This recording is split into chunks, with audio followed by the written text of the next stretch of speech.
Hai semua, hari ini aku akan menceritakan perjalanan COVID-19.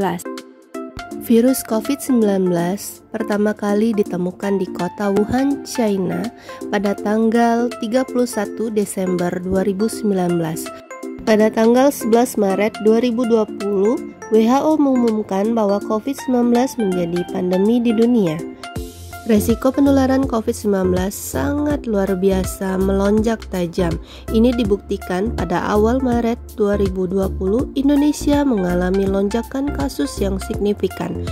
Akibat lonjakan kasus yang signifikan ini, Indonesia sampai menduduki peringkat pertama 6.000 kasus corona yang mulai terjadi di Pulau Jawa sampai akhirnya menyebar dari Sabang sampai Merauke. Negara lain yang juga memiliki lonjakan kasus COVID-19 terbesar adalah Iran dan Italia. Lonjakan kasus COVID-19 di Italia dan Iran dalam 20 hari pertama mencapai 10.160 kasus. Lalu, apa yang harus kita lakukan? Salah satunya adalah social distancing atau menjaga jarak. Kenapa harus social distancing? Kita harus tahu dulu, pergerakan COVID-19 itu sangat luar biasa aktif, bisa melonjak berkali-kali lipat apabila kita tidak ada tindakan. Social distancing mampu menekan penyebaran COVID-19 agar tidak menyebar ke banyak orang. Social distancing juga bermanfaat bagi orang sehat. Kenapa bisa begitu? Dan pasti akan timbul di setiap pemikiran kita. Seberapa efektifkah social distancing dalam menekan penyebaran COVID-19? Jawabannya tentu saja, karena COVID-19 itu adalah virus yang sangat unik. Virus COVID-19 mampu sembunyi di balik badan kita.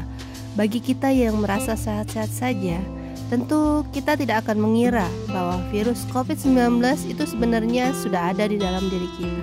Tapi tanpa kita sadari saja. Dan saat kita kontak dengan orang yang daya tahan tubuhnya lemah, maka virus COVID-19 akan cepat sekali menyebar. Ilustrasinya seperti ini. Apabila kamu yang merasa sakit itu datang dan membawa virus COVID-19, maka penyebaran COVID-19 itu akan cepat sekali pergerakannya. Dan apabila kamu sudah dinyatakan sembuh, orang-orang di sekitarmu pun akan ikut sembuh juga. Yang mesti kita waspadain, seiring perkembangan waktu, apabila kita tidak membatasi diri, maka virus itu justru sangat luar biasa menyebar, dan proporsi yang sakit tentu saja lebih banyak daripada yang sembuh.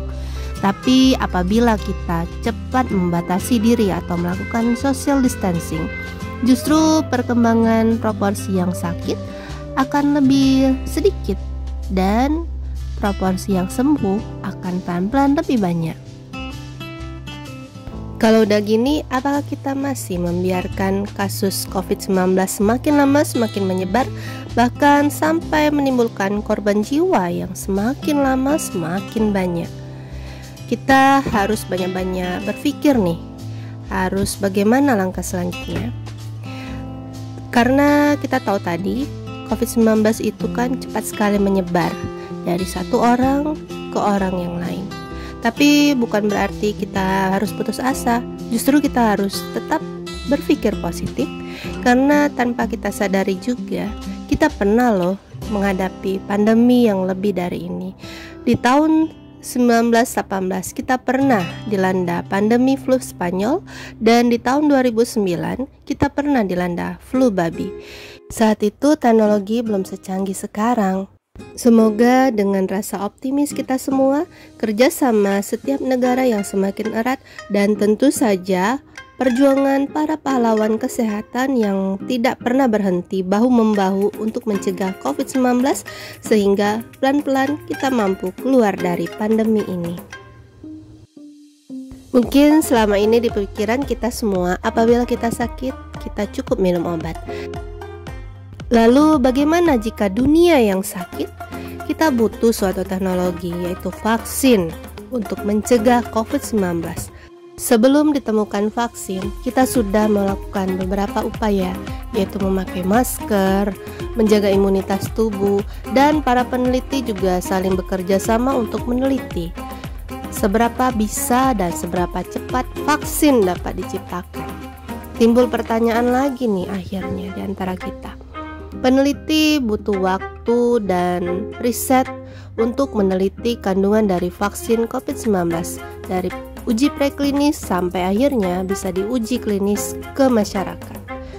Para peneliti butuh mempelajari karakteristik dari virus COVID-19 sehingga butuh uji preklinis pada binatang seperti tikus dan kera. Untuk mendapatkan vaksin yang berkualitas dibutuhkan 3 tahapan: penelitian, preklinis, dan uji klinis.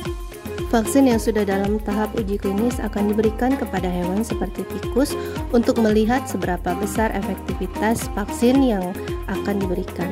Menurut World Health Organization, ada beberapa tahapan dari uji klinis ini. Yang pertama di fase 1, fase 2, dan fase 3. Di masing-masing fase ini tentunya membutuhkan waktu yang tidak sebentar. Kenapa? Karena di fase yang pertama, vaksin akan dilihat dan diberikan hanya kepada sedikit orang untuk melihat seberapa besar dosis dan keamanan dari vaksin yang akan diberikan itu sebelum akhirnya akan diberikan kepada masyarakat banyak. Sampai akhirnya di tahap fase 3 yaitu uji klinis, vaksin mulai diedarkan ke masyarakat. Dan fase 3 pula tidak ada lagi efek samping yang berlebihan yang ditimbulkan dari vaksin. Sampai akhirnya vaksin bisa diberikan label oleh Badan POM pengawas obat dan makanan untuk selanjutnya didistribusikan ke daerah-daerah yang ada di seluruh Indonesia. Untuk pendistribusian ini sebenarnya butuh waktu yang sangat lama. Bisa-bisa kita menunggu waktu itu sampai di bulan Mei 2036. Yang benar, iya benar loh. Tapi kita pinter. Di bulan Agustus 2020, para peneliti mulai meriset kandungan dan bahan vaksin yang bisa nantinya diedarkan ke masyarakat. Kita juga perlu flashback nih sejarah dari vaksin. Maurice Hilleman, penemu vaksin gondok di tahun 67, sudah mulai merencanakan untuk penemuan penyakit dan vaksin yang akan digunakan.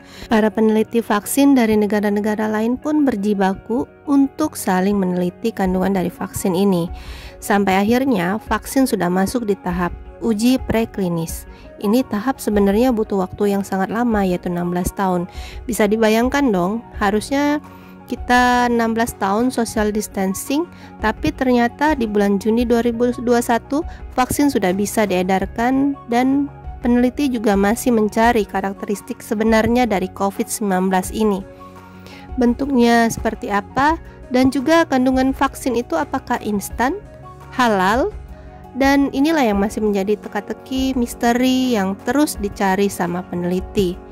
Kita semua harus optimis pandemi COVID-19 ini bisa segera berlalu berkat kerja keras semua orang, peneliti, negara, masyarakat saling bahu-membahu dan berjibaku dalam menuntaskan vaksin COVID-19. Alur pelayanan vaksinasi COVID-19. Sasaran datang ke tempat vaksin, lalu melakukan registrasi di meja registrasi dengan membawa kopi KTP. Sasaran melakukan pemeriksaan fisik di meja 1, untuk selanjutnya dilakukan pencatatan dan observasi di meja kedua, dan menunggu 15 menit setelah vaksinasi. Ayo ikut vaksinasi COVID-19, aman dan berkualitas. Cara mudah cegah COVID-19. Yang pertama, cuci tangan dengan sabun dan air yang mengalir. Menjaga jarak lebih kurang 1 meter. Hidup sehat dengan makan makanan yang bergizi. Hindari keramaian. Ciptakan lingkungan yang bersih. Serta hindari menyentuh wajah. Terima kasih sudah menonton video ini. Harapan saya semoga COVID-19 segera berlalu dari dunia ini. Wassalamualaikum warahmatullahi wabarakatuh.